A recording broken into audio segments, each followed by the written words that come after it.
around, and there's also lots of sensory things like the rosemary you see to touch and stuff and smell, and the lavender, which is really lovely. Yeah, and it's really nice, lots of volunteers, and they're all really friendly, and you can get stuck in and learn all about growing vegetables and all the different plants, and I learned so much. Definitely has an uplifting effect. I've heard from staff members coming in saying it's, you know, they've been on the COVID ward and we all know what's going on there, and they've come here and they've said it's like walking into another world. The garden does it itself. It picks you up and it rocks you, and it, you know, puts you back. If you've had a bad day, come here and it puts you back on track.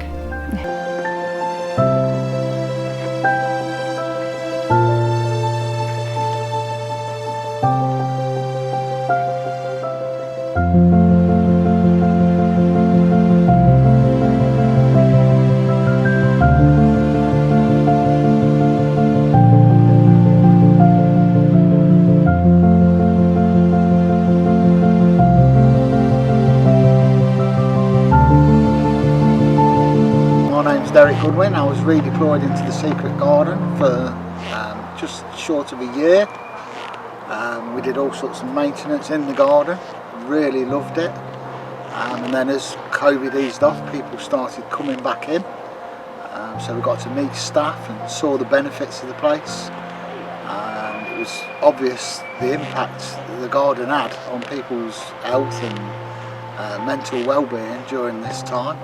It was very difficult because people would be coming in who'd been nursing patients for a long time with a loss due to COVID, and they came in here to recharge and refresh, and then they went back to the wards and were up to their elbows in it again. And I saw that constantly, and since I was redeployed back into my original job, and now I've come here in the role of a volunteer, which I very much enjoy. And I still see people coming in, both staff and patients, on a daily basis, and they're able to restart themselves and go back on the wards each day. It means a lot to people, including the volunteers, who are a good and kind, hard-working group of people. It's made a very big difference to a lot of lives.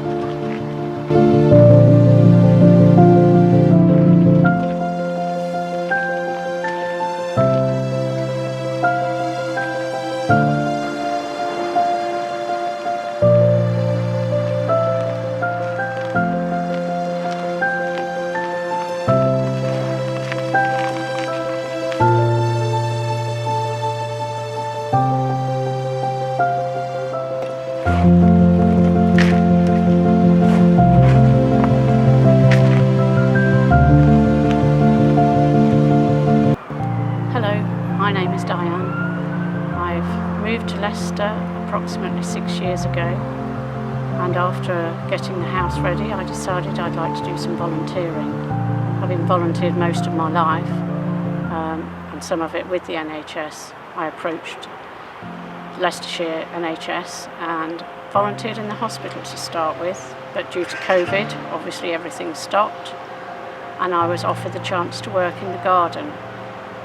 I liken my experience to the secret garden a bit like Narnia, where you walk through that gate and you're just in another world.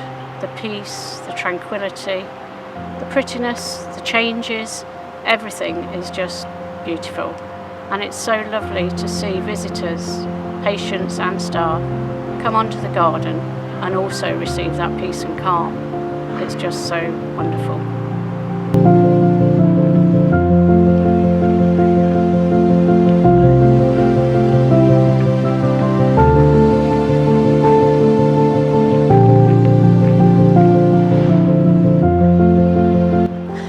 My name is Stephen Opera. I'm an interventional radiographer. I come here during my lunch to have a nice time, to receive some fresh air and some sunshine. It's a good place to recharge, to receive some fresh air. It's a nice place with flowers, all the beautiful flowers all around, trees all around, greenery everywhere. So it's a good place for staff and patients to come and relax, have some nice time with the nature and recharge.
remember all those years ago? It seems like yesterday, but also seems a long time ago. When you first invited me up. I can't believe it's 6 years in October. I know. You know, I know. And what a journey we've had. I know. You know, from walking through the gate and not being able to get through I the gate. know. Do you remember all Yeah. that growth? I You just know. couldn't see the wood for the trees, basically. You could couldn't you? really. And then, No. you know, having those conversations with all the potential beneficiary Yeah. groups, Yeah. you know, what they'd like to see in the garden, Yeah. and then getting it all down on paper, and Yeah. then working with the architect Paul, you know, Yeah, drawing that the was a good time, wasn't it? We had a good time working Yeah. forward, didn't we? drawing it all up, and then suddenly we got this vision that we could show people, and then starting to build the gardens. You know, it's just Yeah, it was, and funnily enough, it seemed such a difficult task. It seemed like we were never going to get there, but somehow we believed that we would, and I don't know where that came from. I just thought it was such a lovely project to get involved with, and it didn't matter how much hard work it would mean, because it was hard work, and it has been a lot of hard work. But I never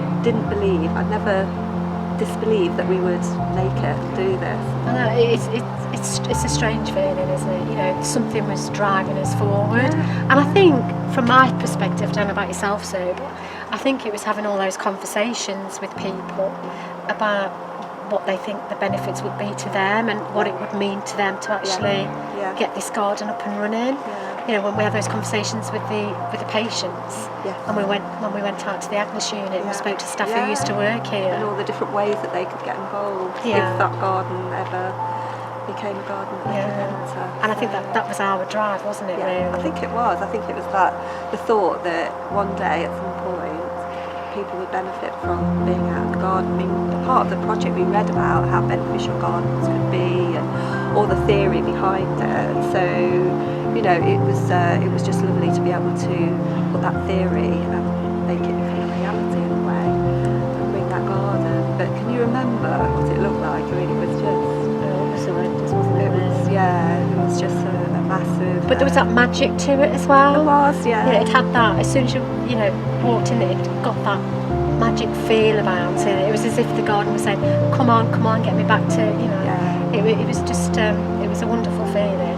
I mean, for me, it was the pandemic hit home. You know, when we started doing little bits and we managed to open it during the pandemic. And that, to me, gave me that sense that the drive we needed to continue with the journey to get it to where it is today. It's been a great journey so far, Sue, and cheers to the next bit. Cheers, yes, and there's plenty more to be done.